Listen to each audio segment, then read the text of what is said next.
Another thing I'm thankful for on this Thanksgiving month of November is construction.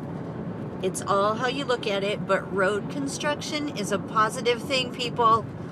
This is Golden Triangle, and it is going to be turned into a nice road. It will go all the way from 114 over to 35. It'll be great. Right now, yeah, not so great. But it's been like this for years and years. And when this changes, it's going to be awesome. So, it's all about changing our perspective sometimes. Go from, this is sucky, to, wow, the future looks fabulous.